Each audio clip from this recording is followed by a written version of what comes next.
As we started the championship game in 1963 playing the Giants, the big game, the clutch game, I go back to pass.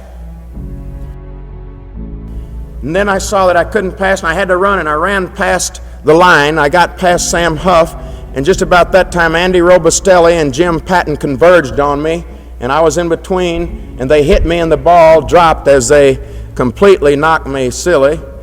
The Giants fell on the football. Tittle took the team right down the field and they scored. And so from this era of my own, you see our whole team was put in jeopardy. There was a tremendous amount of tension. There are even those on the sidelines, as you go over, they look at you like, oh my. There have been times in my football career where I've thrown an interception, and there have been those on the sidelines who jumped up and screamed and hollered because, you see, they're still immature children. The interception makes them think, you see, that something's happened and gives them the right to criticize. I have been publicly criticized last year, for instance, with a losing football team. They booed me before even the first game was played. This was quite interesting to me. But there are those in life who are going to boo you before you do anything.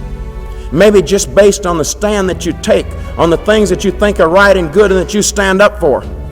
And they're going to try to cause tension.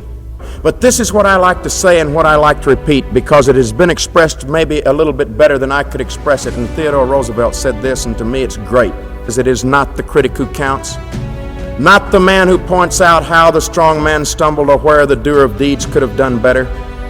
The credit belongs to the man who is actually in the arena, whose face is marred by dust and sweat and blood, who strives valiantly, who errs and comes short again and again, who knows the great enthusiasms, the great devotions, and spends himself in a worthy cause, who at best knows in the end the triumph of high achievement, and who at worst, if he fails, at least fails while daring greatly, so that his place shall never be with those cold and timid souls who know neither victory nor defeat. And when I think about the critics, I think of those in life who have never been in the same arena that I've been in, and the arena that I represent is an actual arena. You see, it's a football field.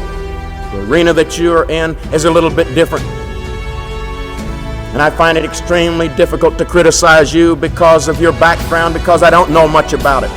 And I would say in a similar manner, I find it very difficult for somebody to criticize me for my football playing because they know very little about it. They've never been out there in the arena. This brings to my mind this little thought about Joe Namath. People ask me, well, what kind of a quarterback do you think he's going to be? He received $400,000. I said, listen, I don't know. I said, I've never seen a 300-pound man rush Joe Namath. I've never seen him react to a line that averages 267 pounds per man. But I don't want to stand and criticize him before he ever plays a game. We'll find out after he gets in the arena actually what happens.